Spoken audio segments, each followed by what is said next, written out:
¿Qué tal, queridos alumnos? Buenas noches. Gracias por la puntualidad. En breve vamos a dar inicio a nuestra última sesión de clases, ¿ok? Esperemos unos cuantos minutitos que se conecten otros estudiantes y arrancamos.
Ok, bien, buenas noches.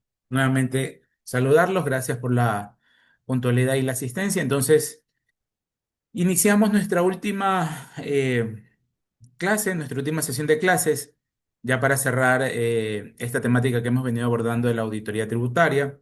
Y para ello, pues, vamos a dar un repaso, así como habíamos indicado en en la sesión del día miércoles de la semana pasada.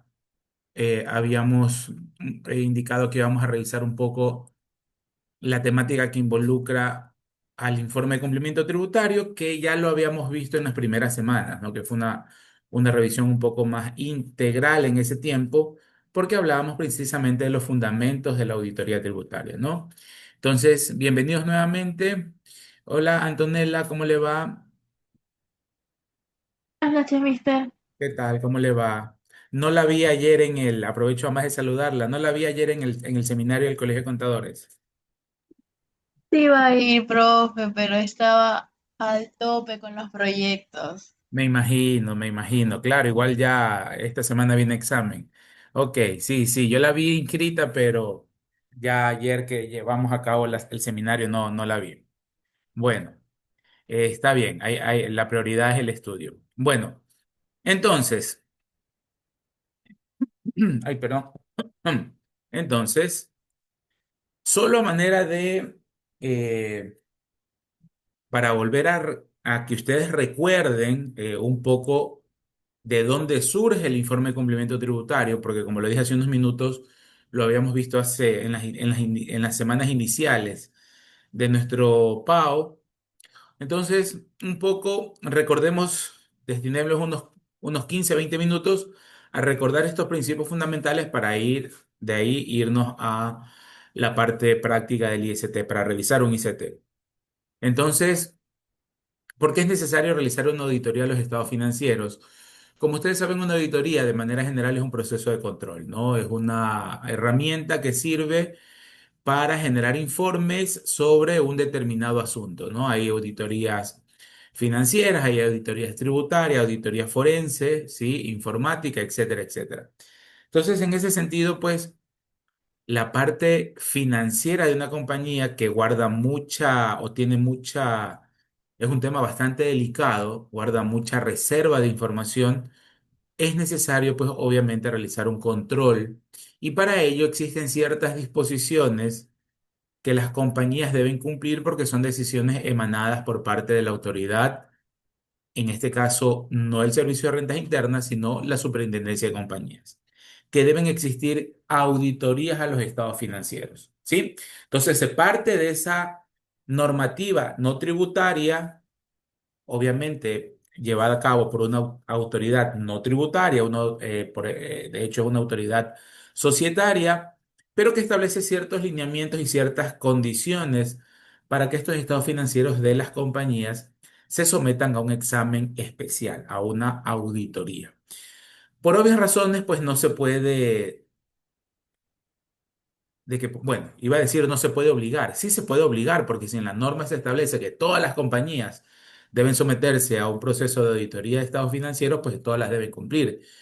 Pero obviamente es una carga financiera, es una carga administrativa que va a llevar o que va a tomar recursos de las compañías, tanto humanos y de tiempo, que obviamente va a incrementar ese trabajo interno que deben hacer las compañías y sin menospreciar, que se entienda bastante bien, mis queridos alumnos, sin menospreciar, pues obviamente no es lo mismo que una compañía que haya facturado $80,000 en el año se someta a un examen especial de auditoría y el mismo examen se lo estemos exigiendo a una compañía de telefonía celular que factura fácilmente más de $1.000 millones en el año, ¿no? Entonces, obviamente hay grandes diferencias y bajo un principio de simplicidad se establecen ciertos montos para que las compañías se obliguen a presentar sus estados financieros auditados.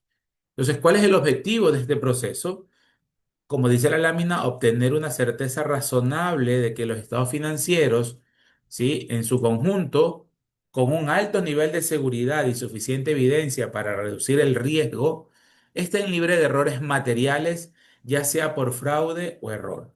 Entonces aquí debemos, en este primer párrafo debemos levantar o tomar nota de dos puntos importantes, ¿no? Primero, tener una certeza razonable. Es decir, luego de la revisión, se estipule, se lleve a cabo un análisis o una opinión final que diga, están bastante bien estos estados financieros, por eso es una certeza razonable. Y segundo, que los errores que se puedan encontrar sean materiales, ¿no? Perdón, que no sean materiales. Si es que se llegan a detectar ciertos errores que no sean materiales, es decir, significativos, y que al ser errores pequeñitos, pues obviamente se entendería que pueden ser producto de la misma actividad o de algún error humano. Sin embargo, si luego de esa revisión se detecta sendos vacíos o inconsistencias en la información, ya hablamos de un error material, ¿no? Cuando ustedes escuchen o vuelvan a leer o escuchar esta frasecita que estoy aquí señalando, ¿no? Errores materiales, ¿sí? Errores materiales, esta partecita de aquí, errores materiales, lo que vamos a entender es que son fallas que sí tienen una relevancia económico-financiera, ¿sí? Si por ahí el inventario final no cuadró, o mejor dicho, la fórmula del costo de venta estuvo con una pequeña desviación de $150, eso es un error inmaterial, ¿verdad? Porque no va a tener una contingencia gigante para la compañía el que alguna cuenta haya desviado o haya tenido una desviación positiva o negativa de algo inmaterial. Entonces, esos son los dos puntos importantes, ¿no?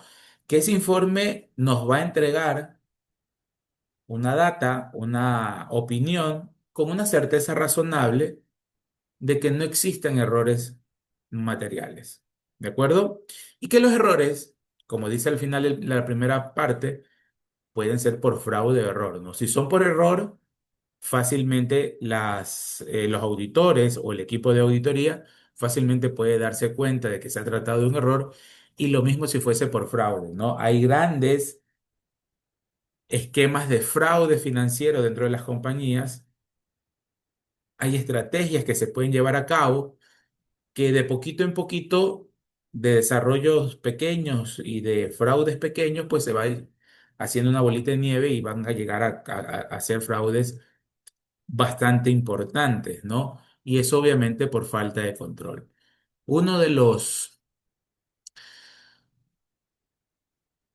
las estrategias, por no llamar fraude, porque la palabra fraude sí lleva es algo dañino para la compañía y que lo estamos haciendo a propósito, es decir, hay una intención, pero una de las estrategias que utilizan es cuando no existen controles dentro de la compañía, por ejemplo, es eh, la desaparición de cierto nivel de inventario, porque no existe un control dentro, no existe un bodeguero que lleve un cardes de inventario, ¿verdad? Que se lleve en el sistema, que se tenga en cuenta cuántas unidades están saliendo de inventario para su posterior venta y si en esa venta existieron devoluciones, que ese inventario regrese a bodega precisamente por una devolución. Cuando no existen controles en ese sentido, empieza a existir o empieza a maquinarse el tema del fraude.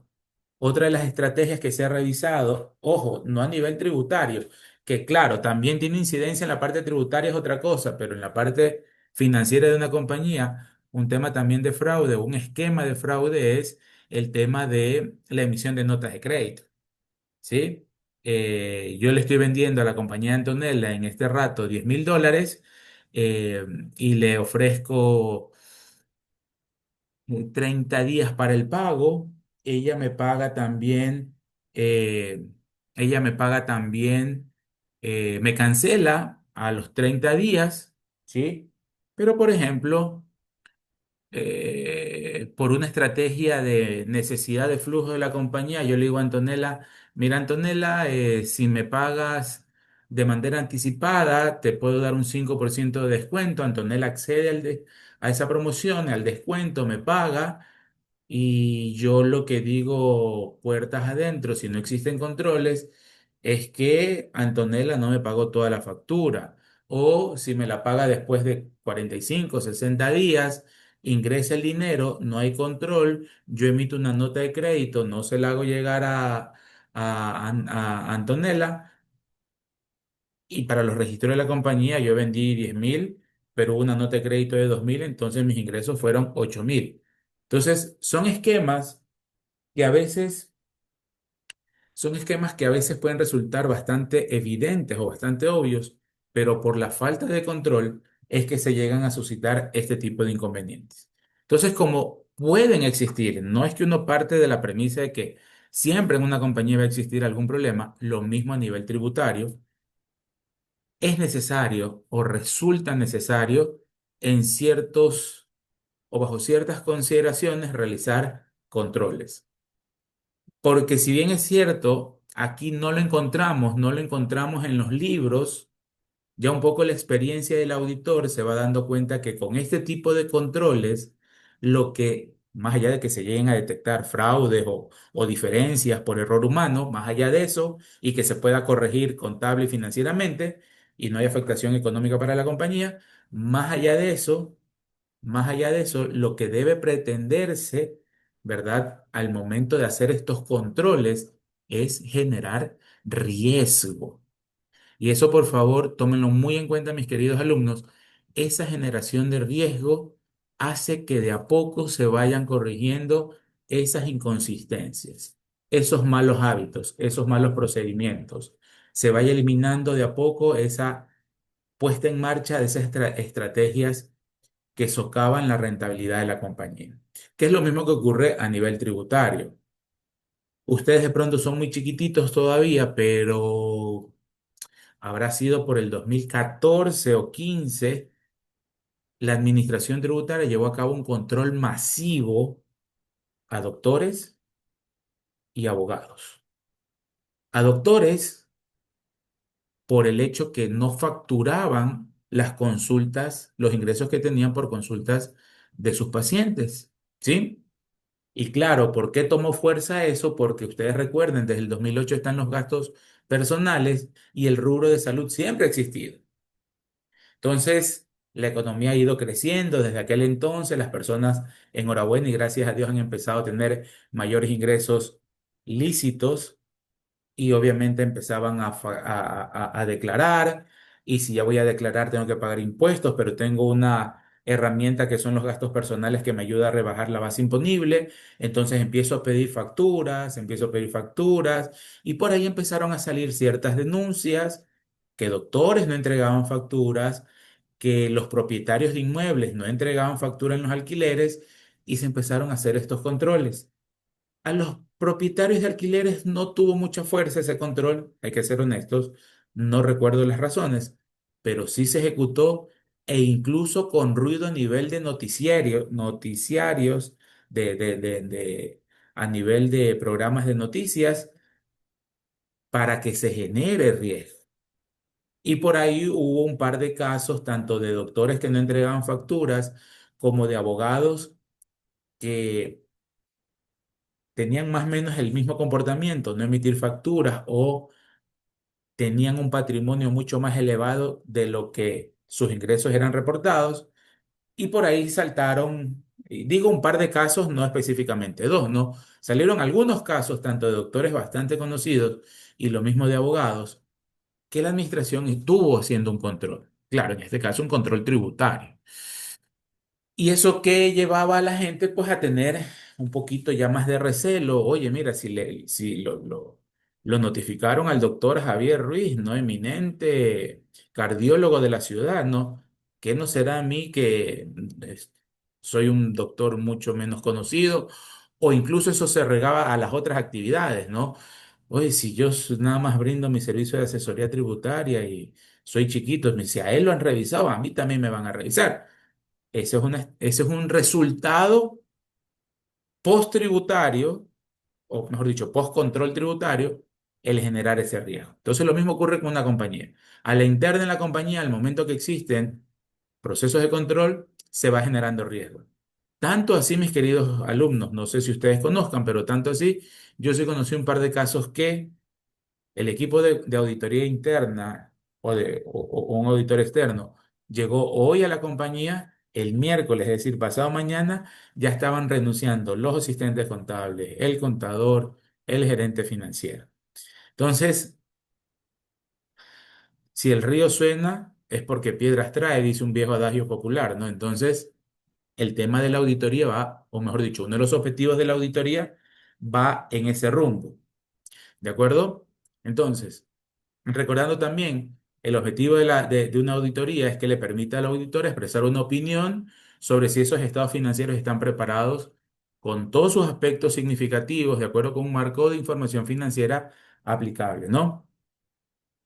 Y claro, ese informe, pues como su nombre lo indica, al final debe tener un entregable tanto para la compañía como para las autoridades de control, y es un informe de auditoría externa que nosotros pues ya en el transcurso de nuestra, de nuestra asignatura hemos ido viendo un par de casos reales, hemos visto cómo eso es una información a libre disposición que la podemos descargar de eh, el portal web de la Superintendencia de Compañías. Pues no, y ese informe pues también tiene su conclusión. Y ya presentando ese informe que se supone debe estar bajo una integridad profesional, valga la redundancia del profesional que lo esté emitiendo, pues se entendería que las autoridades que reciben esa información, pues obviamente van a tener una información estrictamente bien hecha, ¿no? Técnicamente bien realizada. Ahora, si de ese tema magno, de ese tema macro, no sé por qué dije magno, discúlpenme, de ese tema macro, nos podemos reducir o nos podemos especializar en la parte o enfocarnos en el tema de la auditoría tributaria, es un proceso de control. ¿Sí? Es un proceso de control que se va a validar, a contrastar, a examinar la información tributaria de una compañía. ¿Sí? Y para ello, la administración tributaria, pues, establece una obligación de presentar el famoso informe de cumplimiento tributario, que por resoluciones a lo largo de los años se ha ido emitiendo año tras año para establecer los plazos en los cuales estos informes deben presentarse, ¿no? Estos informes deben ser presentados a la administración tributaria, a veces por ciertos inconvenientes que han suscitado, que se han presentado tanto por la plataforma de la página web, perdón, la plataforma del Servicio de Rentas Internas, o por ciertas cuestiones que han pasado en el país, pues ha hecho que los plazos se amplíen. Más allá de eso, nosotros debemos tener en cuenta, ustedes como futuros auditores, pues deben tener en cuenta que esto es esto es un proceso normado, es un proceso que tiene sus conceptos básicos, sus preceptos jurídicos establecidos, las condiciones, los requisitos, y nosotros debemos cumplirlas, ¿no? Esto es como cualquier otra obligación tributaria se le suma a los sujetos pasivos, a los administrados, para verificar el fiel cumplimiento de su información tributaria. ¿Sí? Entonces, ¿cuál es el objetivo de ese informe de cumplimiento tributario? Precisamente que el contribuyente esté aplicando las normas tributarias de manera correcta. Profesor, si habíamos hablado un poco que en la parte financiera pueden existir errores, que pueden ser errores inmateriales y que son errores humanos, o que puede existir algún tipo de fraude, aquí también lo vamos a poder detectar. Claro que sí.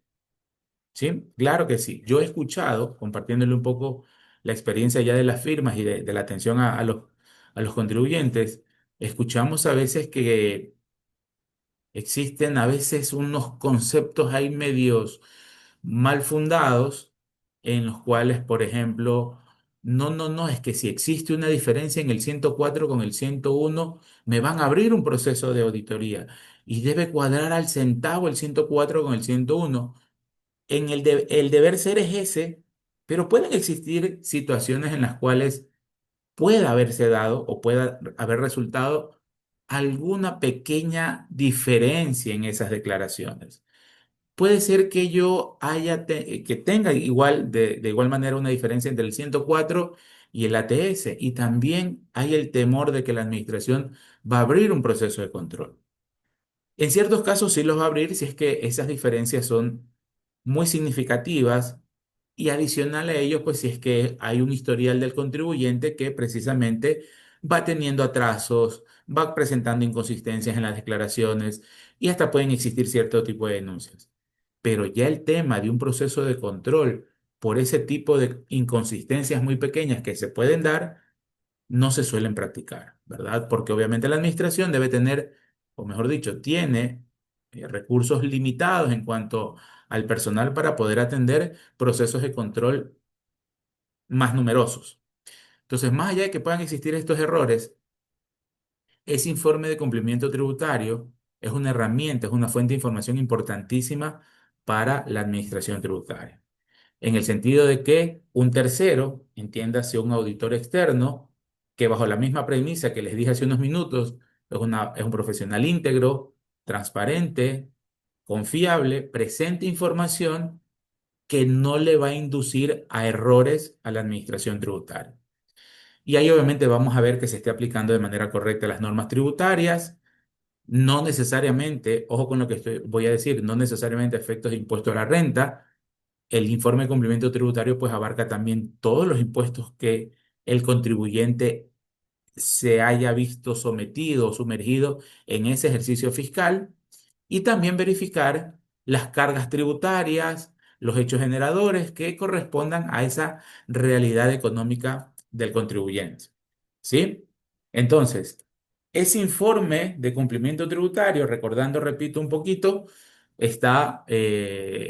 tenemos nuestra norma legal o la base legal en la ley de compañías para aquellos sujetos que están regulados por la super de compañías, también en una resolución de la Superintendencia de Economía Popular y Solidaria para los sujetos administrados por dicha entidad, ¿verdad? Y para la Superintendencia de Bancos también tenemos un artículo del Código Orgánico Monetario.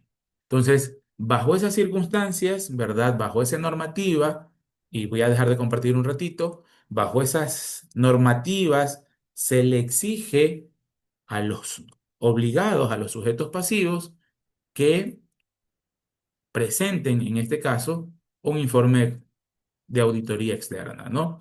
Entonces, recordemos, y por si acaso aquí también tenemos, se van a ir conectando también los compañeros del otro paralelo, porque acordamos con el profesor Contreras un poco a manera de feedback, de retroalimentación, compartamos criterios entre los estudiantes, entre los dos docentes, y por eso esta última sesión de aprendizaje, pues vamos a estar mezclados ambos paralelos. Así que bienvenido igual a los demás estudiantes del otro paralelo, también bienvenido al docente Daniel Contreras a esta sesión de aprendizaje. Entonces, recordemos un poco lo que dice o cuáles son aquellos montos para que una compañía presente, ¿verdad? Este informe de auditoría externa, ¿no? Y a partir del 2025 pues se actualizaron estos montos, ¿sí? Y estos montos, pues vale la pena recordarlos. Antes la obligación estaba atada, ¿verdad? Estaba atada a un valor fijo respecto a mis activos fijos, valga la redundancia, ¿no? Ahora ese valor fijo que durante muchos años estuvieron en $1.000.000, luego bajaron a $500.000, y ustedes se preguntarán, profesor, ¿por qué las entidades de control a veces realizan esa variación? ¿Sí?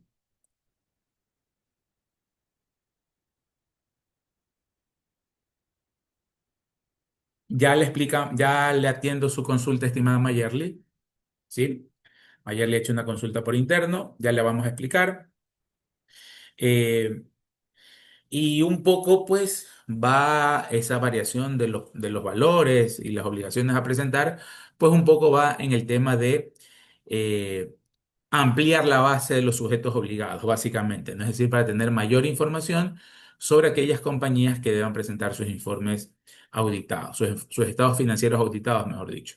Entonces, a partir del ejercicio 2025, como ustedes ven aquí en este portal, las compañías nacionales van a presentar, ¿verdad? O están obligadas a contratar una auditoría externa si es que los activos superan 273 remuneraciones básicas unificadas, ¿no? Ya no se cambia el formato de establecer la obligación, no a un valor fijo, sino atarlo al, al valor de las remuneraciones básicas unificadas. Y claro, como ustedes pueden entender y como ustedes conocen, pues el salario básico unificado cada año es modificado vía acuerdo ministerial. Entonces, pues esto va a ir variando según el monto del salario básico unificado. Para las sucursales de compañías o empresas extranjeras, si es que superan de igual forma los mismos 273 salarios básicos unificados, las compañías anónimas de responsabilidad limitada en comandita por acciones y SAS, siempre y cuando sus activos superen 1.363 salarios básicos unificados. Y en ese sentido, pues tenemos ese monto mínimo para obligarse a presentar el informe de auditoría externa, ¿no? Entonces, ese informe de auditoría externa que ya vimos, habíamos visto también, cumple con ciertas directrices, ciertas disposiciones, en el sentido de que debe tener eh, en primer lugar, una opinión eh, del auditor. Esa opinión del auditor, luego de haber revisado los estados financieros, esgrime su criterio profesional y esa opinión en la mayor parte de los casos es una opinión sin salvedades, ¿no? ¿Eso qué quiere decir, profesor? Que no ha tenido ningún error la compañía, como habíamos visto en las primeras láminas, no existen errores materiales, ¿no? ¿Eso qué significa? Que, como les había indicado, no es que una compañía nunca va a tener un error o nunca va a tener una discrepancia a nivel financiero o puede existir alguna diferencia o inconsistencia. Lo puede existir, ¿verdad? Pueden existir y de hecho se dan. Ya en la vida real esos errores se producen a nivel tributario de igual forma. Sin embargo, pues de manera general, como esa información es una aproximación, como decía la diapositiva, pues las autoridades de control, al revisarla, al leer, al revisar esa opinión y el restante cuerpo de los estados financieros auditados, pues ya se genera una película, por así decirlo, ya tiene conocimiento integral de cómo estuvo la parte financiera de la compañía y que ese informe de auditoría externa con esa opinión del auditor forma parte integral del informe de cumplimiento tributario, ¿no? Para que exista ese match entre haber realizado un proceso de control a nivel interno de la compañía, añadiéndole o complementándolo con un análisis del cumplimiento tributario de la compañía. Y vamos a ver, o mejor dicho, vamos a recordar, porque ya lo habíamos revisado en su momento, cómo es la estructura de este informe de cumplimiento tributario, ¿no? Y como les había indicado, ya adentrándonos un poquito de la parte tributaria, pues es una información de suma importancia para los procesos de control. No puedo hablarles por gestión tributaria, pero en el tema de auditoría tributaria, cuando se asigna un caso, bien sea para hacer un análisis preliminar o un informe previo, que también se conoce a ese, a esa herramienta de control, o para ya ejecutar una orden de determinación, sin lugar a dudas, el insumo básico o el insumo base para realizar ese control tributario va a ser el formulario 101 a la par con el informe de cumplimiento tributario. De ahí entonces la importancia, repito, para ustedes como futuros auditores, de revelar la información correcta, de revelar las posibles inconsistencias que a nivel tributario se puedan suscitar por medio de la presentación de los anexos, ¿no? Y que de hecho, como vimos un poco la semana anterior, uno de los anexos es precisamente recabar o recopilar las observaciones de del informe del año anterior, ¿no? un poco para que la administración tributaria pues tenga conocimiento de que lo que pasó, lo que se cerró el año anterior, cómo ha cambiado, cómo ha mejorado el administrado en este sentido. Entonces, dicho eso, vale la pena revisar lo que dice el reglamento a la ley. Si lo encontrara fuera el éxito, déjenme ver aquí. Creo que ahí están viendo el artículo 279 del reglamento, ¿no? Responsabilidad de los auditores externos.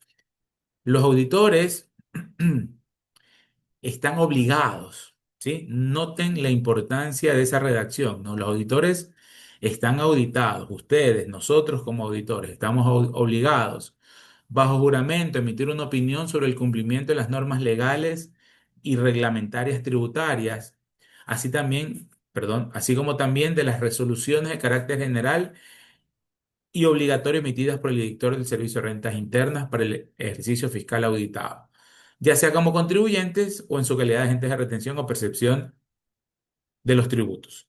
Entonces, el auditor, miren que la norma tributaria le da el alcance, le entrega la responsabilidad al auditor de que emita una opinión sobre el comportamiento tributario. Y en ese comportamiento tributario, pues vamos a ver el contribuyente cómo abordó en el ejercicio fiscal que se está revisando, cómo abordó los diferentes tratamientos tributarios que se hayan podido establecer. ¿Que pueden aparecer errores? Por supuesto, y de hecho las recomendaciones para el siguiente año van en función de esas inconsistencias o errores que se hayan encontrado. De pronto, uno de los errores más frecuentes, al menos los que en mi equipo de trabajo revisamos, porque estamos enfocados en pagos al exterior, era precisamente la correcta aplicación del sistema tributario, por así decirlo, de el universo de pagos al exterior.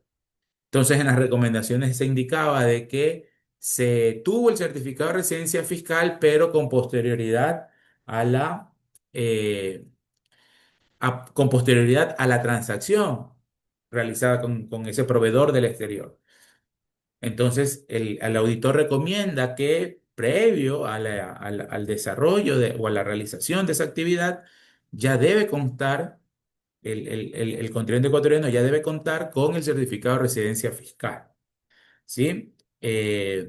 Pueden existir también ciertas recomendaciones o observaciones en el sentido de que en la nota de los estados financieros referente a las partes relacionadas, el auditor externo ya reconoce que ha tenido, por ejemplo, 2,5 millones de cuentas por cobrar entre partes relacionadas y ha tenido 1,800,000 dólares en cuentas por pagar a partes relacionadas.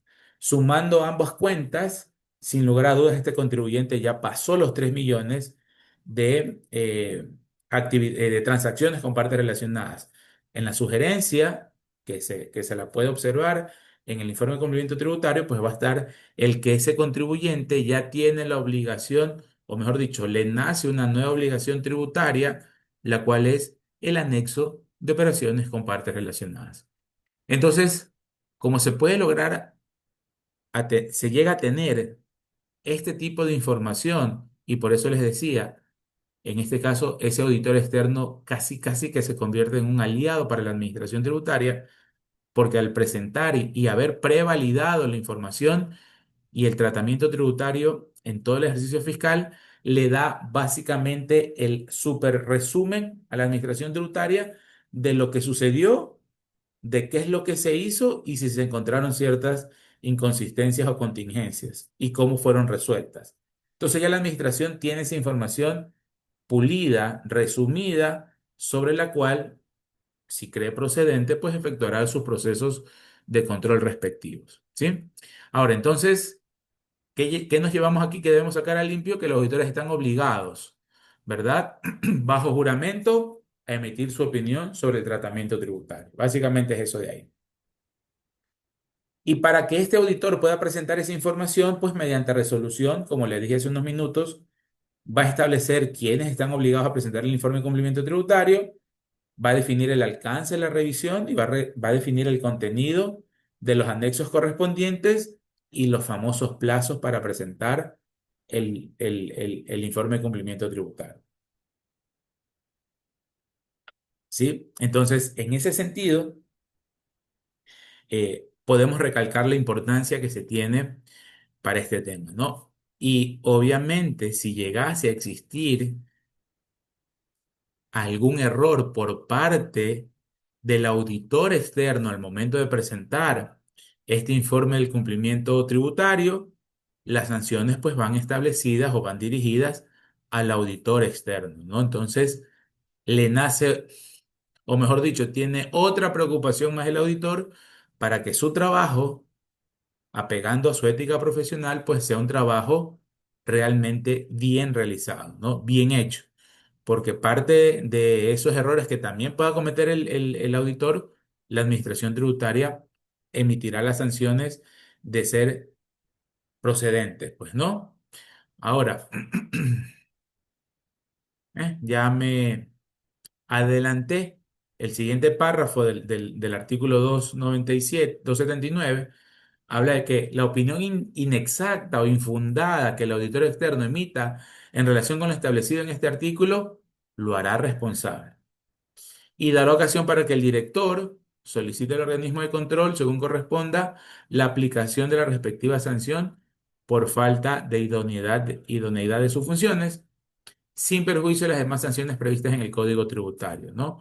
Y que si fue, o ese error fue ejecutado con dolo, es decir, a propósito, con la intención de engañar al Estado, pues incluso puede llegar a circunstancias establecidas en el Código Penal, ¿no? Dada la importancia de la información y dada lo delicado de la información en la norma tributaria, aquí en el reglamento, pues nosotros podemos ver que hay que precautelar esa independencia, imparcialidad del auditor. Ningún informe sobre el cumplimiento de obligaciones tributarias podrá ser elaborado por personas naturales o sociedades que durante el ejercicio fiscal anterior y el correspondiente a la fecha de emisión del citado informe presten servicios de asesoría tributaria al contribuyente, presten servicios de representación o patrocinio, preparen sus estados financieros o aquellos que actúen como peritos de contribuyente en litigios tributarios en contra del SRI, sea directamente o por medio de sus partes relacionadas, ¿no? Los servicios de asesoría tributaria referidos en este párrafo, dice el reglamento, incluyen la planificación tributaria, la elaboración del informe de precios de transferencia y otros certificados e informes exigidos por la ley del reglamento. ¿Qué quiere decir esto? Javier Ruiz, que tiene su firma, a 5 compañías le realiza el informe del informe de precios de transferencia. Al yo ser ese asesor de esa compañía, si mi firma tuviese la calificación de auditor externo para que pueda hacer la, la validación de los estados financieros y el posterior informe de cumplimiento tributario, mi firma estaría limitada a prestar también ese servicio. Y ojo que no solamente dice mi firma, sino también de manera directa o indirecta con mis partes relacionadas, ¿no? Entonces, un poco salvaguardando la idoneidad, la independencia, la imparcialidad. En otras palabras, este párrafo del reglamento dice, no podemos dejar al ratón cuidar del queso, ¿no? Como se suele decir coloquialmente. Si yo ya lo estoy asesorando, yo no voy a gozar de esa imparcialidad ante el SRI, porque si yo lo estoy asesorando, pues obviamente el informe de cumplimiento tributario va a estar o va a tener ciertos tintes de parcialidad, ¿no? Porque no voy a revelar aquellas inconsistencias o errores que haya tenido el contribuyente, en este caso es mi cliente, porque yo le estuve asesorando. Entonces, en este sentido, se busca esa imparcialidad y hay un poco la diversificación en las firmas para saber quién puede hacer qué cosa y no verse involucrado en una negativa de poder hacer un informe de cumplimiento tributario. ¿Sí? Y miren qué drástica es la norma, ¿no? Si se incumple lo indicado, los informes de cumplimiento tributarios que se hayan presentado se los considerará como que no hayan sido presentados, ¿no? Si se incumple esta disposición, se va a considerar que los informes no han sido presentados. Y el sujeto pasivo sobre el cual se emite el informe que contenga la opinión sobre el cumplimiento de obligaciones tributarias será responsable por la presentación de dicho informe a la administración tributaria en la forma y plazos establecidos, ¿no? Entonces, un poco, repito, a manera de recordatorio de cómo es este proceso del informe de cumplimiento tributario, ¿no? Entonces, vámonos ahora sí a, a revisar un informe, obviamente con el sigilo de la información respectiva, ¿no? Que no aparezcan los nombres de la compañía. Y recordando un poco el tema de la estructura que hablábamos el día lunes y miércoles de la semana anterior, de cómo está conformado un informe de cumplimiento tributario, ¿no? En primera instancia, pues en el anexo uno recordar que están los datos del contribuyente, los datos del auditor, ¿sí? En el anexo número 2 está la información del seguimiento de observaciones del ejercicio fiscal anterior.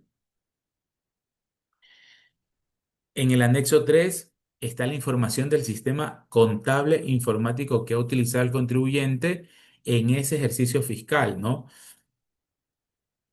Bueno, y ustedes se preguntarán, ¿no? El por qué dentro de un informe de cumplimiento de obligaciones tributarias se inmiscuye la parte informática de la compañía.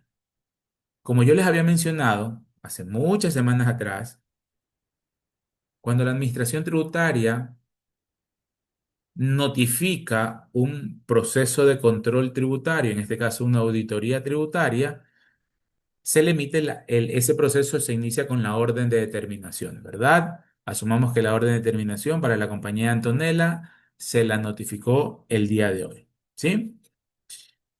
El Código Tributario dice que una vez notificado el oficio que da inicio, me salió un verso sin esfuerzo, el oficio que inicia la auditoría tributaria, no deben pasar más allá de 20 días en los cuales debe ejecutarse un primer acto, repito, luego de haberse notificado ese primer documento. Y ese primer acto, hace muchos años,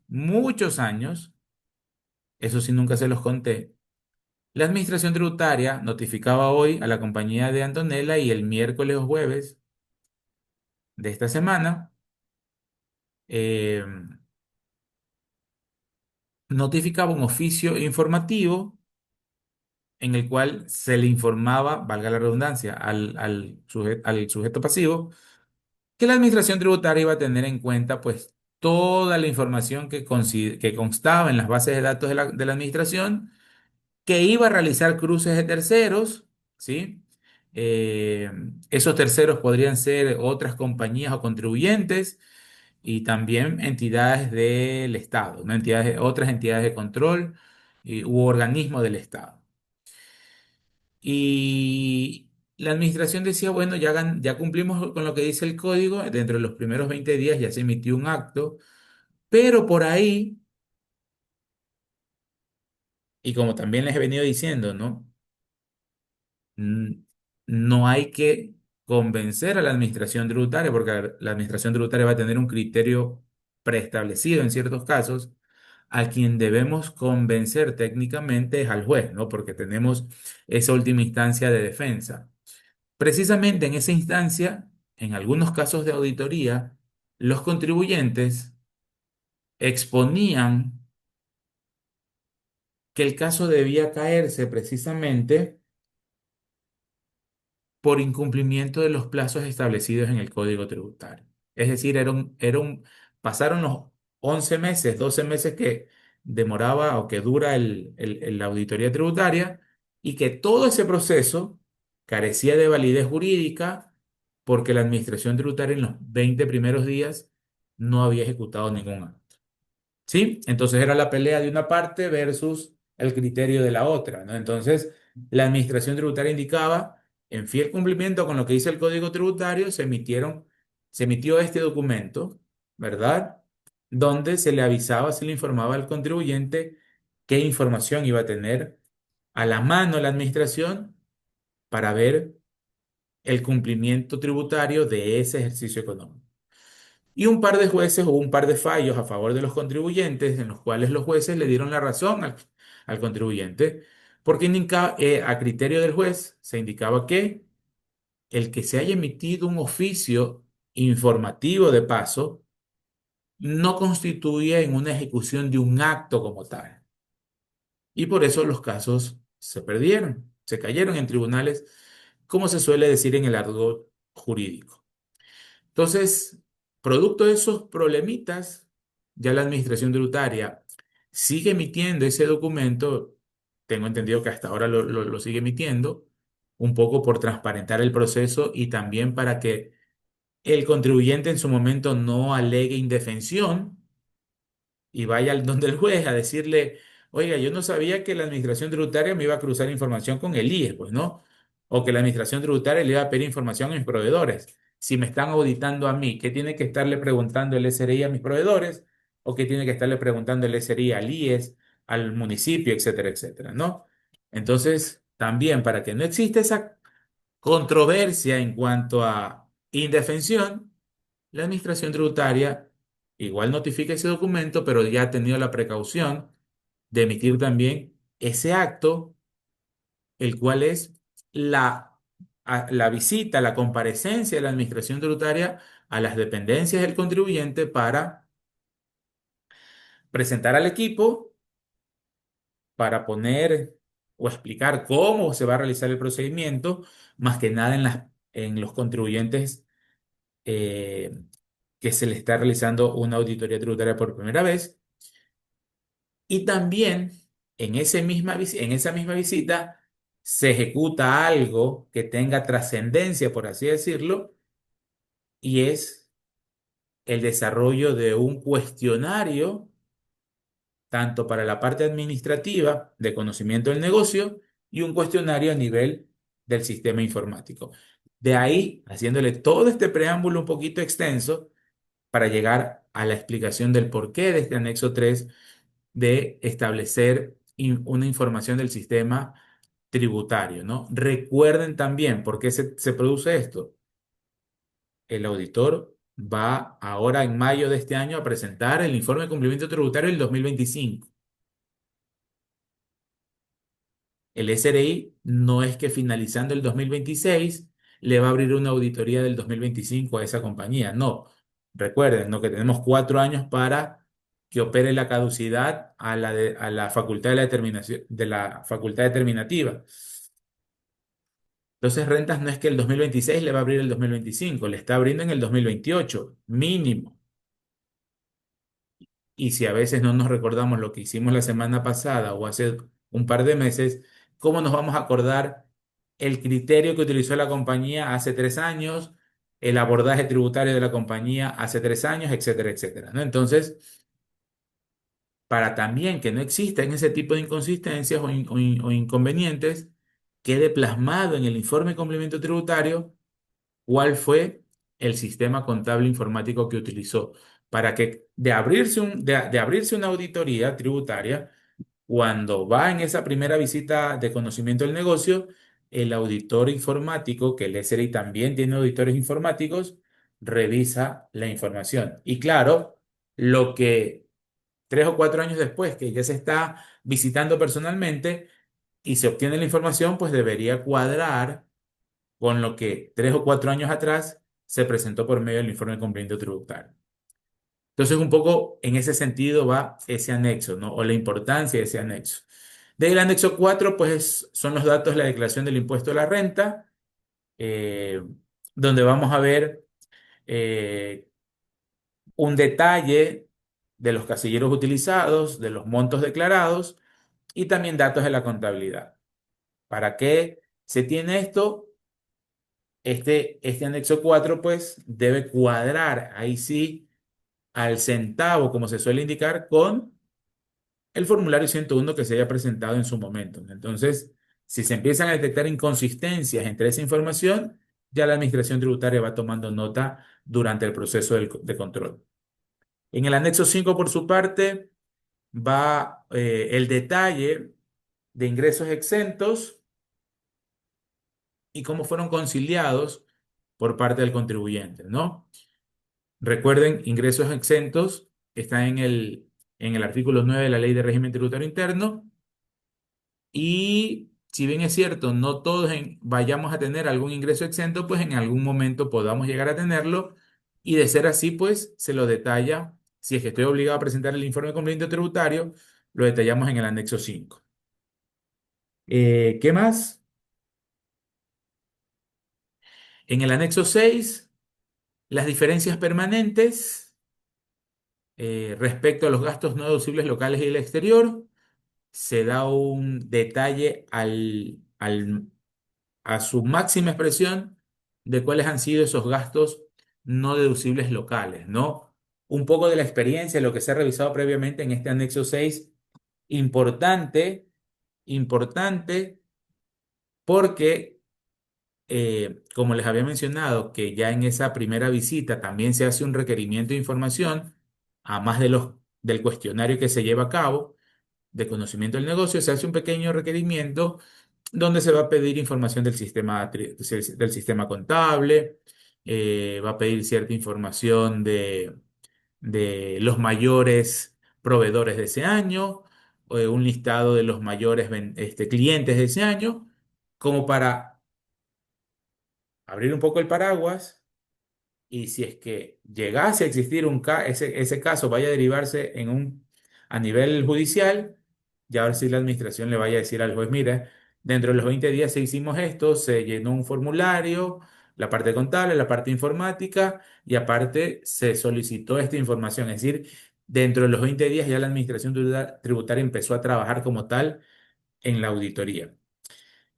Y dentro de esos requerimientos que se van dando a lo largo del proceso de control, por lo general, por lo general, si bien es cierto, no hay una regla escrita, pero por lo general, el último requerimiento de información que se hace a la compañía tiene que ver con los casilleros de conciliación tributaria. Tienen que ver con los casilleros de conciliación tributaria. ¿Y por qué es lo final, profesor? ¿Por qué no se da al inicio? Porque más o menos es siguiendo un esquema, un orden preestablecido, ¿no? Yo creo que trabajaríamos dos veces si empezamos a revisar gastos no deducibles locales de manera inmediata, si no hemos visto en primera instancia cómo ha sido el sistema contable, cómo ha sido el conocimiento del negocio, cómo han venido presentando la información previa al contribuyente con los requerimientos anteriores, para que la administración ya tenga un conocimiento más o menos estable de cómo ha estado el contribuyente en ese año y pues al final sí ya pasar a limpio todas esas observaciones en la conciliación tributaria, ¿no? Puede ser que dentro del 101 el contribuyente tuvo un error y envió como gasto no deducible algo que sí era deducible. Pudo haber ocurrido ese error. Y claro, si en los requerimientos previos donde se pide, por ejemplo, el mapeo del 101 ahí uno se puede dar cuenta y puede estar la respuesta a ese contingente que va a aparecer en la conciliación tributaria.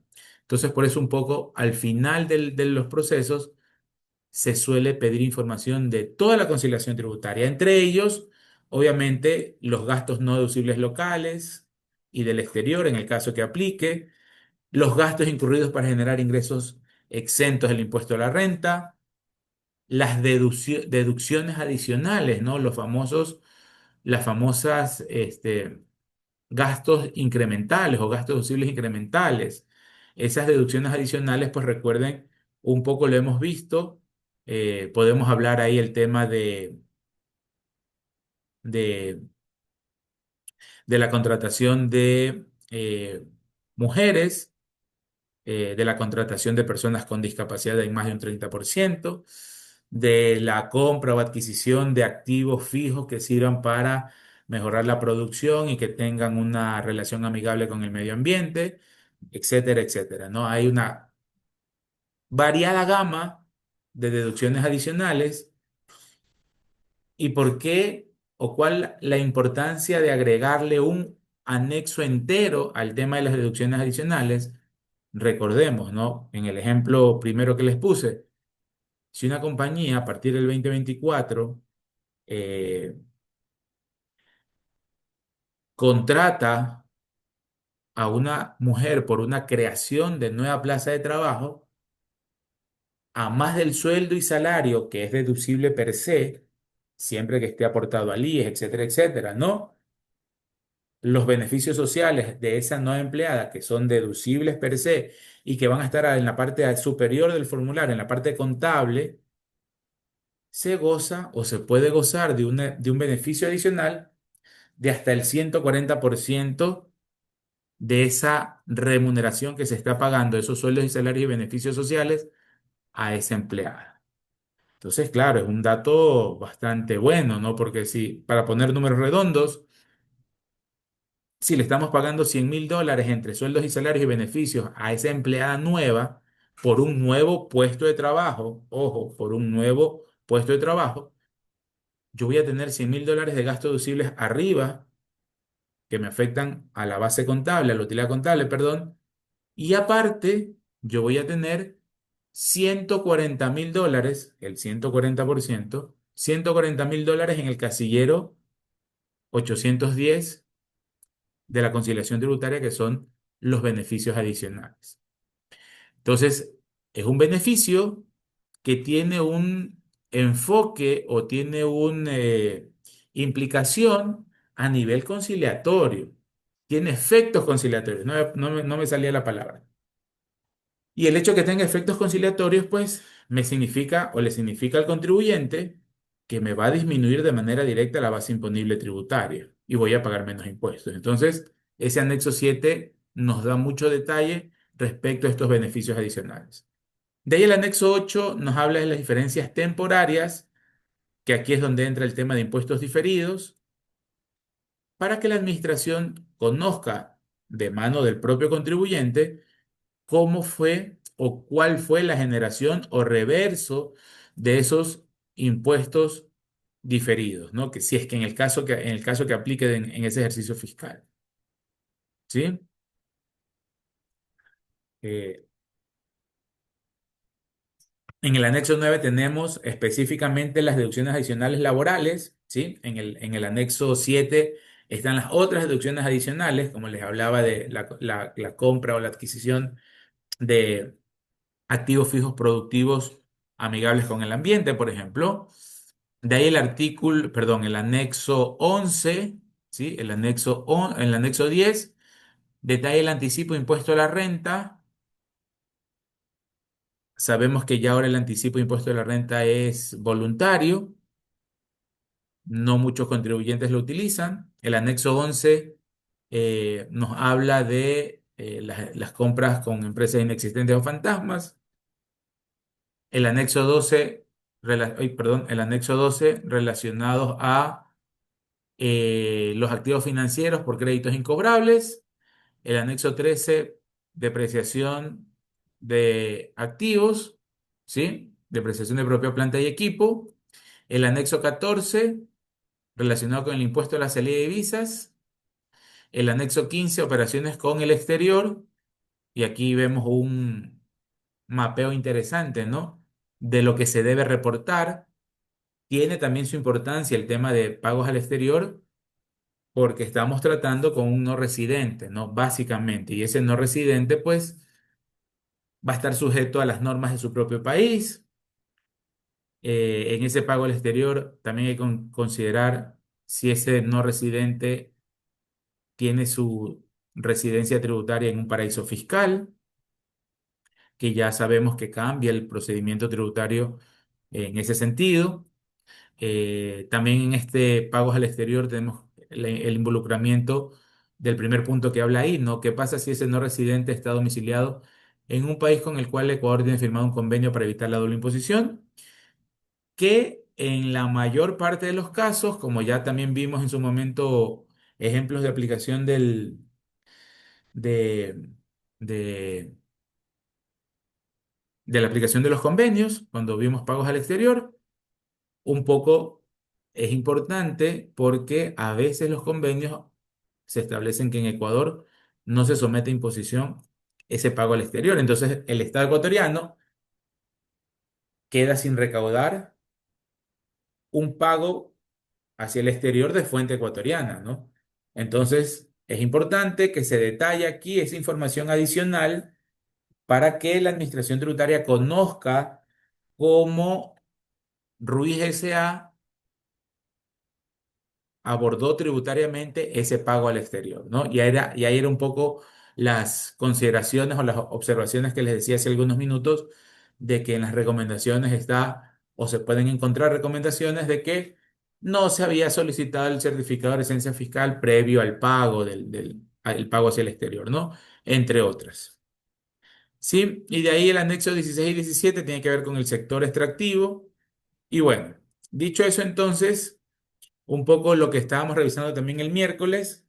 El anexo uno son el aspecto, los datos del contribuyente, ¿verdad? Ese no lo voy a abrir porque no alcancé a depurarlo. El anexo 2 esta compañía y este auditor pues establece que no se presentaron recomendaciones respecto a aspectos tributarios del año anterior. Se entendería, ¿no? Aquí obviamente lo ideal, o mejor dicho, en un proceso de control, en este caso también se revisa el informe de cumplimiento tributario del año anterior para saber si existieron inconsistencias en el año previo. Entonces se lo compagina con este anexo 2 pues, y este anexo 2 no ha sido, mejor dicho, fue llenado sin que existan recomendaciones del año anterior, ¿no? El anexo 3 el sistema contable informático, ¿sí? Aquí ustedes pueden observar y revisar un poco el tema y se encuentra la información de cuál ha sido el sistema informático que se utilizó en ese ejercicio económico como tal, ¿no? Eh, el anexo 4 nos habla del detalle de la declaración del impuesto a la renta, ¿no?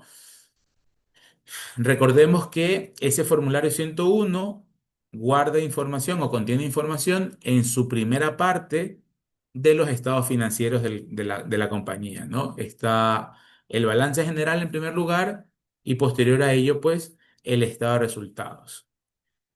No está por demás decirle que esa información del 101, pues, debe cuadrar al detalle con el estado financiero auditado, pues, ¿no? En ese caso, no debería existir ningún tipo de inconsistencia o de diferencia, toda vez que es información propia del contribuyente, ¿no? Entonces, en este anexo 4, como ustedes pueden darse cuenta, existe una recopilación íntegra de la estructura del formulario 101, ¿no? Se llega al total de activos, al total de pasivo y patrimonio, y viene el estado de resultados integrales, ¿no? Que aquí un poco parte o empieza a partir el tema de la conciliación tributaria, ¿no? Con los ingresos grabados, los ingresos exentos, mejor dicho, a partir de aquí empieza un poco más en detalle el análisis tributario del contribuyente, ¿no? Este, y sobre ello, pues, la administración tributaria va a tener su información. Esta compañía, pues, es una compañía manufacturera, sí es, una compañía manufacturera. De hecho, por ejemplo, el total de activo fijo, si nosotros, si nosotros vamos a-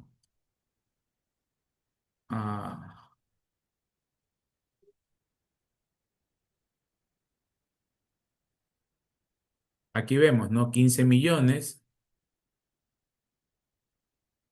sobre los 20 millones, que es el total de activos no corrientes, sin lugar a dudas nos damos cuenta, haciendo un análisis vertical, de que maquinaria, propiedad, planta y equipo es el activo no corriente más importante del contribuyente. Y si lo lanzamos al total del activo, pues más o menos estamos hablando de un 10%, es decir, hay cierta significancia respecto a la estructura de los activos del balance general en los activos de este contribuyente. Y pues de ahí, como les indicaba, pues ya la revisión de, del estado de resultados y le da la visión a la administración de cómo ha sido desarrollado toda la parte contable del contribuyente. Eh, Aquí vemos, por ejemplo, en el anexo 5 conciliación tributaria, ingresos exentos. Esta compañía declaró 18.671 dólares por concepto de indemnización de seguros, y la compañía pues lo está catalogando, como ustedes pueden darse cuenta, como una renta exenta, ¿no? De ahí, disculpen que reitere mucho, la importancia de lo que se observó y lo que se revisó en el primer parcial, ¿no? En la primera parte del semestre. Esa definición jurídica en el artículo 9 de cuáles son los ingresos exentos. Recordamos que los ingresos percibidos por indemnizaciones por seguros son ingresos exentos, salvo si se perciben por lucro cesante, ¿no? Entonces, 18.671 que va a tener su afectación ya en la conciliación tributaria, porque esos ingresos, al ser exentos, deben ser extraídos de la base imponible para no someterlos a imposición, ¿no? Listo. El anexo 6, un poco las diferencias permanentes, gastos no deducibles, ¿sí? Eh, Total según libros contables, 349.000 dólares, que son los gastos no deducibles declarados por el contribuyente, ¿no? Una cantidad, a mi criterio personal, para nada inmaterial. Recordemos que cuál es el efecto tributario que tiene un gasto no deducible dentro de una compañía. Voy a tener una afectación financiera, ¿no? Vamos a pagarle al Estado el 25% sobre ese monto. Y creo que no es un monto poco considerable, es un monto interesante, ¿no? Que va a afectar al flujo de pronto por no haber cumplido las condiciones de deducibilidad. Bueno, no digo de pronto, lo asevero, por no haber cumplido las condiciones de deducibilidad. Y aquí nosotros podemos darnos cuenta aquí, ¿no? 236.000 dólares, gastos sin comprobantes de venta. Al ojo hablamos más del 50% sin lugar a dudas, el 70% por ahí, un poco por ahí, al ojo de los gastos no deducibles por no estar soportados en comprobantes de venta. Veamos cuáles siguen importancia. 43.000, baja de cuentas por cobrar no reconocidas por la ley. Si notamos la diferencia abismal entre el primer y segundo gasto no deducible, realmente el problema de la compañía está aquí, ¿no? Y digo problema porque vamos a pagar un impuesto a la renta que no deberíamos pagar. O sea, así como vimos, se recuerdan alumnos en el primer parcial, veíamos de otro ejemplo de un contribuyente que tenía más de medio millón de dólares en gastos no deducibles. No, y mucho más, creo que era 700, casi 800.000 dólares de gastos no deducibles. A veces no comprendemos el por qué se llega a tener ese tipo de contingentes tan grandes con la administración tributaria. ¿Sí? Yéndonos o apuntando a un estricto incumplimiento de la norma, ¿no? Olvidamos solicitar comprobantes de venta, o los comprobantes de venta que nos sustentaron los gastos no son sus comprobantes de ventas válidos, o hubo por ahí algún error de llenado, etcétera, etcétera, ¿no? Pero realmente es bastante alarmante que una compañía tenga casi un cuarto de millón de dólares en gastos no deducibles por no tener comprobantes de venta, que es el requisito inicial para que el gasto sea deducible, ¿no? De hecho, que ya lo topamos, recordemos. El gasto es deducible primero que esté soportado en comprobantes de venta válido a nombre del contribuyente. Aquí lo incumplió. Que sirva para obtener, mantener o mejorar el ingreso grabado. Que sea bancarizado en los casos que aplique. que sea del ejercicio económico actual, que exista o que tenga una esencia económica detrás, ¿sí? Verificable, y en los casos que aplique la retención, haber practicado la retención para que el gasto sea deducible. Entonces, miren, aquí ya la administración tributaria tiene información para sus papeles de trabajo dentro del proceso de auditoría que debe verificar este valor de 236.000 en el 101 y que se haya aportado de manera correcta dentro de esa conciliación tributaria. Entonces, es un dato no menor, por así decirlo, el tema de ese gasto no deducible. Y eso que hablamos de gastos no deducibles locales nada más, ¿no? Hay que ver si ha tenido gastos no deducibles del exterior. Deducciones adicionales no aplicado al contribuyente en ese año, no aplicó, 2019 no aplicó. En el tema de diferencias temporarias, aquí tenemos provisiones de desahucio, de jubilación, provisión por ISD y provisión incobrable,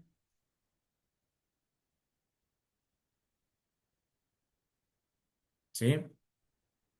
En ese sentido, pues, eh, bueno, también por aquí aparece algo de propiedad, planta y equipo. Parece que ha existido una revaluación, una revalorización de un edificio por 2.278.000.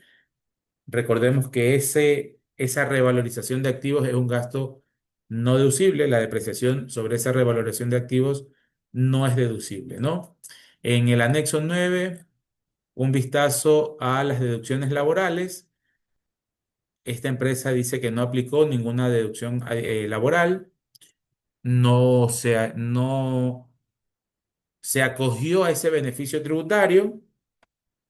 Puede ser que no tuvo, ¿no? No tuvo ningún tipo de contratación sobre las cuales pueda ejercer su derecho a acceder a ese beneficio, y por esa razón, pues el anexo 9 no aplica dentro de este informe de cumplimiento tributario. El anexo número 10, anticipo impuesto a la renta, tampoco aplica, ¿sí? El anexo 11 no ha tenido detalle de gastos y costos con empresas inexistentes o fantasmas. Miren que ustedes mismos, el propio contribuyente explica o indica que él no ha tenido ese tipo de transacciones. Ya en un proceso de control, cuando se le apertura a las compañías, también uno de los principales cruces que hace la administración tributaria a efectos de la deducibilidad del gasto es hacer el cruce con este catastro que está en la página web del SRI sobre los contribuyentes inexistentes, contribuyentes fantasmas o transacciones inexistentes. Ya existe un catastro, ¿verdad? Que creo que data desde el 17, 18 por ahí, desde el 2017-2018, donde el contribuyente tiene la obligación de revisar que las facturas de sus proveedores no consten en esos catastros. Y ese catastro ya ha sido elaborado técnicamente por el Servicio de Rentas Internas y nos da a conocer ya la información completamente pulida, filtrada, de que aquellos contribuyentes que consten en ese catastro son contribuyentes que la administración ya validó previamente, que tienen transacciones inexistentes o que no, o mejor dicho, o son también contribuyentes fantasmas. ¿Sí? Para la valoración o para la elaboración de ese catastro, la administración llevó a cabo trabajos a la interna bastante exhaustivos, que incluían desde verificación de domicilios fiscales, cruces de información con entidades financieras, los bancos, con terceros, proveedores, clientes que ellos indicaban que tenían, verificaciones también in situ de su domicilio tributario, de sus actividades económicas. De hecho, había un control, creo que era el BAE, verificación de actividad económica, donde por ejemplo, el Departamento de Gestión Tributaria realizaba visitas, como les indicaba, y se cercioraba a la Administración Tributaria de que ese contribuyente no tenía ninguna estructura sobre la cual pueda ejercer su actividad económica, ¿no? Siéndoles un poquito infidentes, cuando hubo un control a una camaronera de aquí de Guayaquil y se notificó a los proveedores, obviamente no respondían, ¿no? La persona que iba a entregar la notificación indicaba que dejaba con un testigo, con una tercera persona, un testigo, toda vez que Javier Ruiz no fue encontrado en el domicilio en el domicilio tributario que constaba en su RUC, ¿no? Entonces, posterior a ello, pues ya se hacían visitas personales de los funcionarios para verificar, ¿no? Y en teoría eran proveedores de camaroneras y sus domicilios tributarios eran viviendas, ¿no? No había una lógica comercial en ese sentido. Profesor, pero no necesariamente si yo quiero distribuirle a una camaronera, debo tener mi piscina, ¿no? Yo puedo comprar y revenderle a la camaronera, correcto, sí, pero para hacer una inversión de eso usted también debería tener al menos un capital de trabajo que le sustente, pues, ¿no? Esa transacción. Por eso se hacían cruces con las instituciones bancarias y no había datos de algún capital de trabajo que esté dentro del sistema financiero. Y así otras indagaciones adicionales, lo cual llevó a la administración en esos años a tener senda información, subirla al catastro y notificar a los contribuyentes que existen esta serie de contribuyentes que son fantasmas y que realizan transacciones inexistentes. Entonces, en ese sentido, es obligación del contribuyente verificar y también la administración tributaria realiza ese cruce cuando ya está abierto un proceso de auditoría tributaria. Ese famoso cruce de proveedores con el catastro de fantasmas. ¿Se recuerdan hace unos minutos que yo les indicaba que en la primera visita dentro de ese primer requerimiento, algo pequeñito, listado de los 10 mayores proveedores, listado de los 10 mayores clientes? Se tomaba esa información, también se descarga la información obviamente de los anexos donde están detallados a quiénes el contribuyente está comprando, se hace una sola barrida, una sola búsqueda y se hace el cruce con este catastro. Si llega a existir algún match, alguna coincidencia en ese cruce, la administración tributaria automáticamente en el proceso de control lo va a determinar como un gasto no deducible. ¿Por qué? Porque está soportado en un comprobante de venta de un contribuyente fantasma. Entonces, de ahí la importancia de que en este anexo se detalle en el caso que el contribuyente haya tenido ese tipo de transacciones, ¿no? Profesor, es decir, yo mismo le voy a decir a la administración tributaria que tuve una transacción con un contribuyente fantasma. Sí, en el anexo, en este anexo. Y les puede sonar un poco confuso el tema, ¿no? Pero ojo, pudo existir la transacción, eh, existió una realidad económica, físicamente estaba esa persona, estaba esa compañía, tenía los elementos o los empleados para elaborar, etcétera, etcétera. ¿Por qué estaba en el catastro de fantasmas? Yo supuse que como si había algo real, nunca iba a ser fantasma ese contribuyente y cuando hago el cruce es un contribuyente fantasma. Entonces, puede darse muchos casos. La casuística aquí puede ser un poco extensa y la administración pues obviamente va a analizar cada caso de manera separada. ¿Y por qué les digo esto?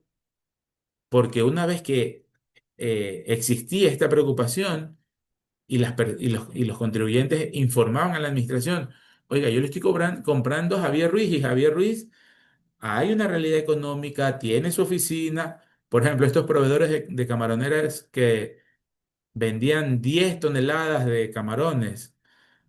O sea, una sola persona no puede hacer ese movimiento, ¿no? Debería tener su ayudante, su asistente, una pequeña oficina, aunque sea para líneas telefónicas, internet, qué sé yo, para porque no es que le estaba vendiendo 5 libras de camarón a la camaronera, no le vendía toneladas. Entonces no había una estructura, se entiende en una realidad económica que debe existir una estructura, pues, ¿no?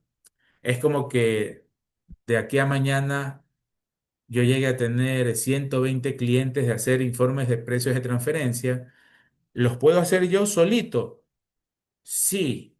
Que no voy a cumplir en los plazos es otra cosa, pues no, porque no voy a poder con 120 clientes para hacer 120 informes. Entonces ahí yo tendría que hacer contrataciones, ¿verdad? Asistentes, personal que me ayude, por ejemplo, el docente, el doctor Contreras, ayúdeme para hacer estos informes y debe haber una estructura, ¿verdad? Diferente fuera que Excelente, Máster, excelente, lo estoy escuchando. tome nota, querido doctor Contreras, ahí estamos. O le digo a Antonella, no a Antonella, a Nayer, le digo, vengan, ayúdenme, un par de meses las contrato y hacemos estos informes y listo. Que fuera diferente, que solamente tenga 5 informes al año, obviamente los puedo hacer yo sin ninguna ayuda externa. Entonces, esa estructura que se supone debe existir para darle una validez económica a la transacción, yo la puedo demostrar. ¿Y por qué? ¿A qué punto quiero llegar? Porque así como hubo de, un levantamiento de, ¿dónde pones la carpeta? Envíeme su hoja de vida, querida Antonella, con mucho gusto. Y para todos los alumnos, no hay ningún problema. Eh, Así como la administración tributaria levantó el catastro e incluyó a cientos de contribuyentes a nivel nacional, fantasmas, también hubo en ciertos casos un reverso de ese catastro. Porque precisamente yo, Ruiz S.A., le había comprado al doctor Contreras algo y hubo realidad económica, hubo una estructura, hubo pagos, hubo bancarización, hubo facturas, las facturas estaban válidas, hubo retención, estaban todos los vínculos para que el gasto sea deducible. Y de repente yo a mi asistente le digo, ya igual, ya le pagamos al doctor Contreras, ya revísele por si acaso, ¿no? Para ser más precavido, que nunca está de más. Y el asistente decía, señor Ruiz, el doctor Contreras está en el listado de contribuyentes fantasma. Entonces sí ha existido muy pocos casos, pero ha existido que la administración ha dado reverso, ha reculado en esta calificación de contribuyente fantasma, pero porque se lo ha demostrado. ¿Sí? Entonces, de ahí un poco la importancia de este anexo para los procesos de control. En el anexo 12, un poco para ir terminando ya nuestra plática del día de esta última clase, créditos incobrables, no aplica esta compañía. Mire ustedes que este anexo está completamente vacío, ¿sí? Completamente vacío. Significa que no ha hecho la provisión o no ha tenido la necesidad de hacer una provisión de créditos incobrables. Ah, perdón, del sistema financiero, instituciones del sistema financiero. Ok, por eso no aplica. Listo, no hay ningún problema en ese sentido. Eh, Siguiente anexo, el número 13, depreciación de propiedad, planta y equipo.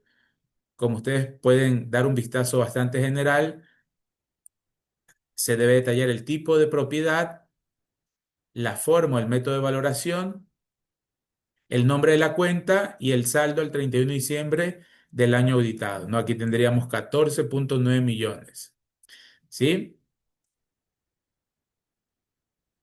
¿A qué nos lleva esto? A poder verificar o revisar cuál es el gasto por esa depreciación del activo fijo según su valor, ¿verdad? El gasto por depreciación deducible. Y si llegase a existir una diferencia, como aquí lo vemos en estos dos casilleros, en estos dos activos, mejor dicho, uno por vehículos y el otro por propiedad, planta y equipo, ¿verdad? Por una propiedad, totaliza un gasto de depreciación no deducible de $43,000. En este sentido, pues, la administración dentro de los requerimientos que hace en un proceso de auditoría va a pedir ese desglose precisamente del detalle de la depreciación bajo el método aplicado por el contribuyente y la administración, el primer cruce que va a hacer es precisamente el que acabamos de ver aquí, ¿no? Para ello, la administración toma como base el artículo 28 del reglamento, verifica que esa depreciación no exceda el máximo que establece el reglamento. Recordemos cuando revisamos el 28, el numeral 6 creo que habla de activos fijos. ¿Cómo es la depreciación? El reglamento es muy claro en decir, para que el gasto por depreciación sea deducible, no puede exceder los siguientes porcentajes. ¿Sí? Hay una especie de tabla, no es una tabla como tal, pero tiene más o menos una estructura de una tabla, ¿no? Eh, no poder exceder propiedad, planta y equipo de tal porcentaje, maquinarias de tal porcentaje, vehículos de tal porcentaje, ¿no? Y tributariamente nos da ese límite y lo que la administración va a verificar y a controlar y a cruzar es que bajo la tabla de depreciación del contribuyente que se la pidió en un requerimiento, esos porcentajes no superen esos montos máximos. ¿Sí? Por ejemplo, en este punto en particular, recuerdo también que mucha confusión dentro de los contribuyentes es que indicaban, o sea, que yo debo depreciar el vehículo a 20 años. No, si usted quiere, deprécielo a 10, no hay ningún problema, al 10% o a 10 años. El tema es si esa metodología que usted está realizando va en contra o no del modelo, va en contra o no de la norma tributaria. Y en este caso no, porque la norma, el reglamento dice muy claro, no debe exceder ese porcentaje y yo no lo estoy excediendo. O sea, en ese sentido, el gasto es deducible. Y repito, había mucha confusión, al menos muchos años atrás, de que si mi porcentaje de apreciación era menor al que establecía el reglamento, lo estaban lanzando como gasto no deducible. Por ahí yo, cuando fui auditor del SRI, tuve un par de casos, no de, de auditorías como tal, sino de que iban a hacer preguntas a los contribuyentes y se establecían, no, le digo, es por el contrario, si usted sobrepasa ese porcentaje máximo que dice el reglamento, ese exceso es un gasto no deducible, ¿no? Pasa a formar parte de una diferencia temporal, se genera este impuesto diferido, etcétera, etcétera, pero la norma es bastante clara, ¿no? Y recordemos que en derecho público solo se hace lo que indica la norma. Si no me estoy excediendo, el gasto es deducible. El anexo 14, por su parte, nos habla del impuesto a la salida de divisas, ¿sí? Si nos damos cuenta, aquí hay dentro de la estructura de este anexo, hay una primera parte que habla del detalle de pagos que causan ISD realizada con recursos ubicados en el exterior. Hay una presunción en la ley de equidad tributaria dentro del capítulo de divisas.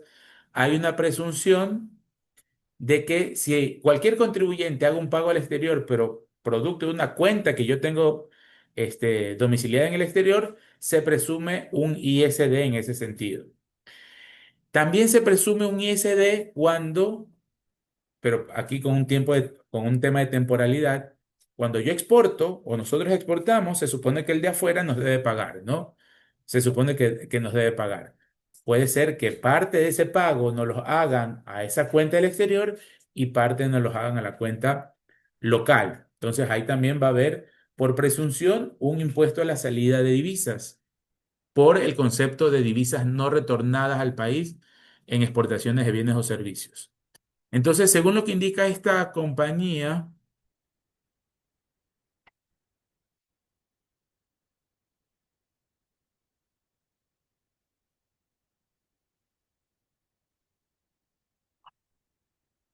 aquí en el anexo, como ustedes pueden darse cuenta, en esta sección está el número de la factura, ¿sí? Está la fecha de arribo a puerto de destino, está el valor FOB, que en teoría debe constar en esta factura, el monto de la divisa, bueno, perdón, me estoy saltando aquí, en el caso que hubiera existido una nota de crédito, ojo, también, ¿no? Nosotros exportamos, eso es una venta común y corriente. Si mi cliente por A o B motivo me devuelve esa mercadería, emitimos una nota de crédito, ¿no? No hay ningún problema con aquello. Eh, entonces ahí se va a cruzar el monto neto de la exportación con el monto de la divisa que está ingresando al país, ¿no? Y por ejemplo, aquí vemos en este segundo registro que no existe ninguna diferencia. Aquí sí existe una diferencia. La exportación fue por 15.926 y solamente ingresó al país 14.405, generando una diferencia de $722, ¿no? Que lo vemos ahí. Sobre el monto de la divisa no ingresada al país, el 5%, y así sucesivamente el propio contribuyente va haciendo su detalle, en este caso, de divisas no retornadas al país por concepto de exportación. El total, ¿cuánto pagó en su momento? 2.274. Ojo, este papel de trabajo no significa que una vez realizado el ICT, el contribuyente va a tener que pagar estos 2.200. No, esto es un detalle de lo que ya pasó durante todo el 2019, ¿no? Que ustedes lo ven aquí en esta columna. Esto ya pasó y se supone que el contribuyente ya canceló este tributo dentro de los tiempos establecidos para ese hecho generador. Lo que aquí hace en el ICT es solamente resumir y consolidar la información de todos esos pagos y le presenta a la administración: mira, te hago acuerdo de que por estas condiciones yo le pagué adicionalmente $2.000 al Estado por concepto de ISD. ¿Qué va a hacer la administración con esta información? Cruzarla con la información del Movimiento Internacional de Salida de Divisas, cruzarla con la información del sistema de declaraciones del formulario 119, creo que es el formulario de ISD, si la memoria no me falla, y hace el cruce y en estricto sentido que se verifique que esta compañía pagó los 2.274, pues cumplió tributariamente hablando, ¿no? Cumplió tributariamente hablando y no hay necesidad de realizar algún proceso adicional, en este caso por el ISD. Recordemos entre paréntesis, mis queridos alumnos, que el ISD sigue siendo un impuesto importantísimo para la recaudación del país. Viene ocupando el tercer lugar desde hace tiempo. Desplazó al impuesto a los consumos especiales hace tiempo. El primer impuesto en recaudación es el IVA, le sigue el impuesto a la renta y en tercer lugar el ISD, con un valor aproximado de unos 1.800 millones de dólares, que no es nada despreciable para las arcas fiscales, ¿no? Entonces, en ese sentido, el ISD tiene su importancia a nivel recaudatorio, ¿sí? A nivel recaudatorio. Entonces, dicho eso, igual la administración necesita realizar estos controles. Y que, por ejemplo, ¿qué pasaría o qué mensaje se estaría dando si dentro de este informe de cumplimiento tributario no se establece o no se establecería un anexo que estipule el tratamiento del ISD? Que no hay control. Y si no hay control, pues me voy a sentir un poquito más en la libertad de no actuar conforme a la norma. Entonces, al menos aquí, al momento que las compañías obligadas a presentar el ICT informan el tratamiento del ISD, al menos se puede generar ese riesgo que yo les hablaba al inicio de la charla de hoy día hacia los demás contribuyentes, ¿no? Sí hay un pequeño control por parte de la administración en ese sentido. Y de ahí el anexo 15, que es la aplicación de operaciones con el exterior, aplicación de convenios para evitar la doble imposición.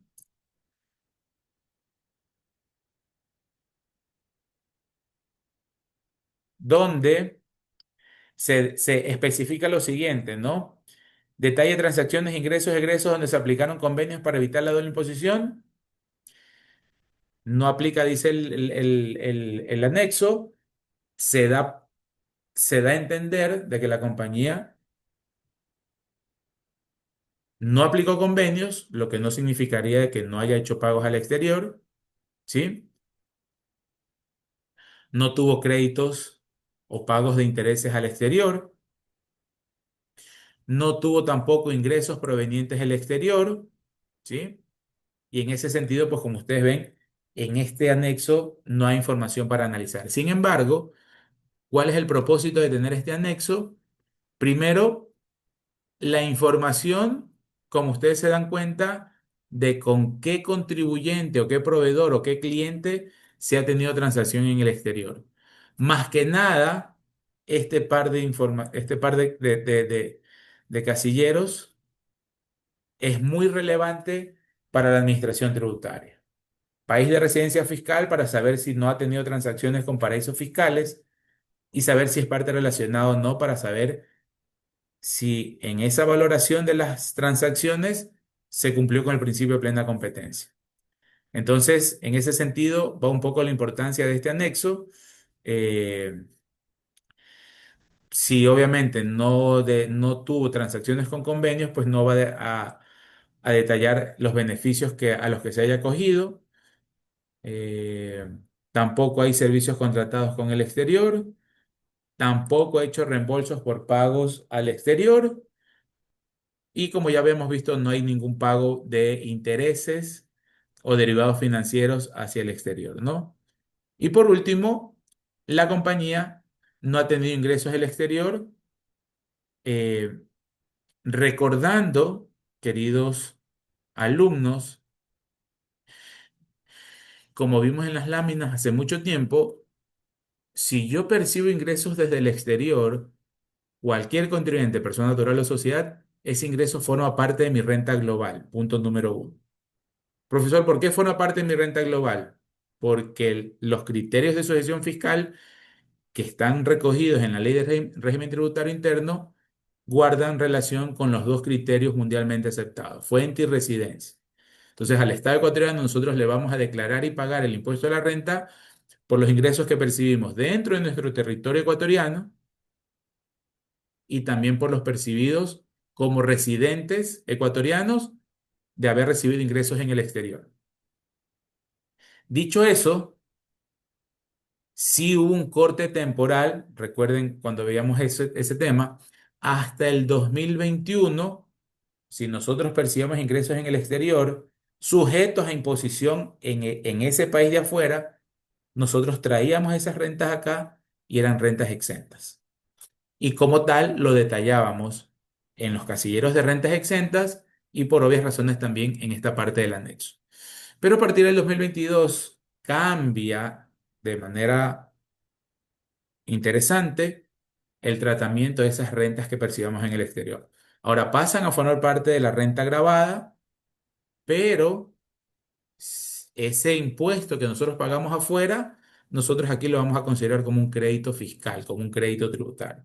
Y recuerden también que ahí habíamos visto que en los convenios hay la cláusula para evitar la doble imposición y que en algunos casos compartían los mismos criterios los países al firmar ese convenio, ¿no? Entonces, importante porque primero se está confirmando que yo estoy teniendo transacciones con el exterior y segundo, y este ejemplo obviamente es un ICT del 2019, en ese tiempo la norma establecía que ese ingreso era un ingreso exento, ¿sí? Y aquí era fácil, de manera fácil, revisarla, pues no.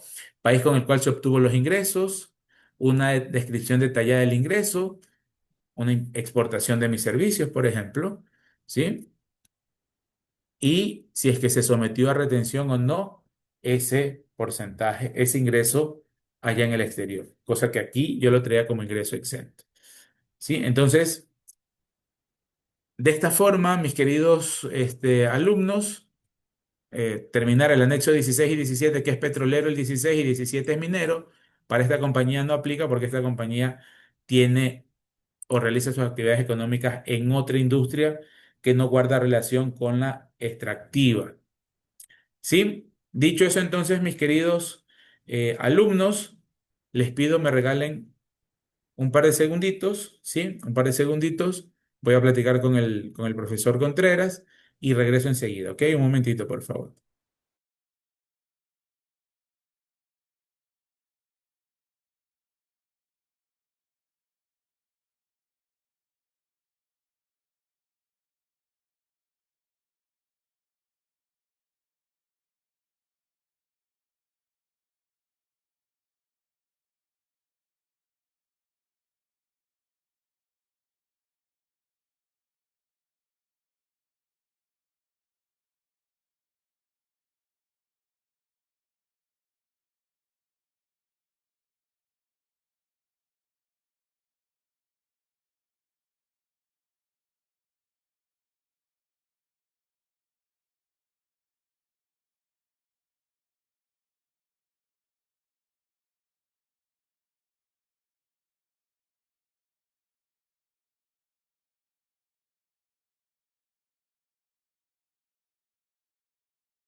Bien, ya estoy de vuelta, ya estamos de vuelta entonces.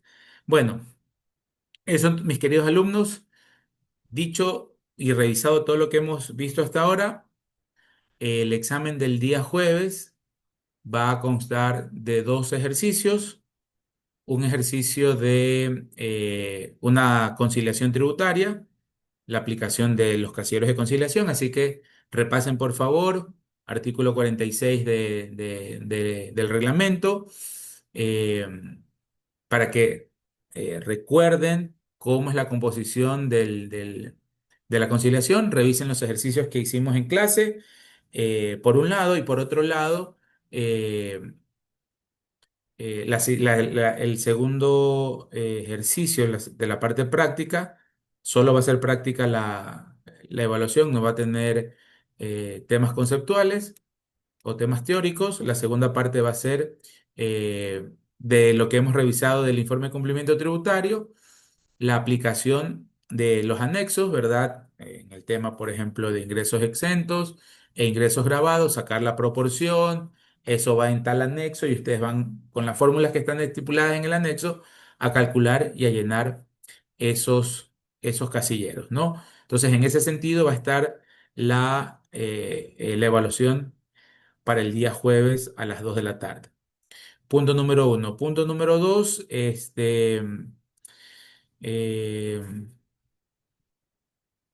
obviamente la evaluación va a ser de manera virtual, ¿sí? Ahí en el mismo enlace de las clases, me imagino que el profesor Contreras también para sus chicos, para sus alumnos le va a decir lo mismo. Eh, y tercero, desearles el mayor de los éxitos y agradecerles por este semestre, y esperamos haber cumplido con las expectativas de ustedes respecto a los puntos que teníamos que revisar. Y cualquier inquietud pues, que ustedes tengan, por favor, la realizan con toda confianza.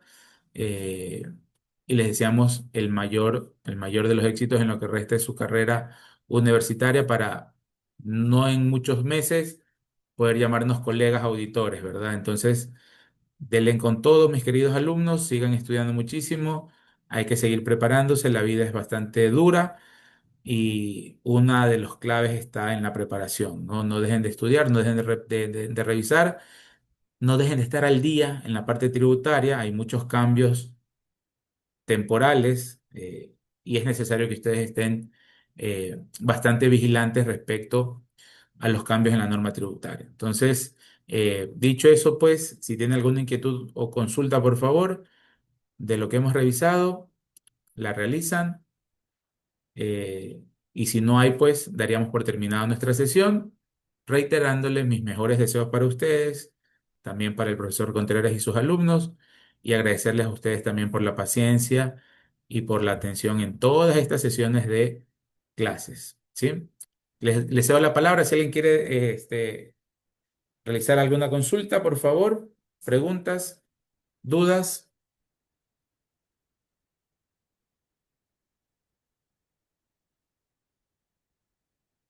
Bueno, gracias mis queridos alumnos. Ha sido un placer nuevamente. Tiene mi contacto, así que estamos a las órdenes para cualquier inquietud.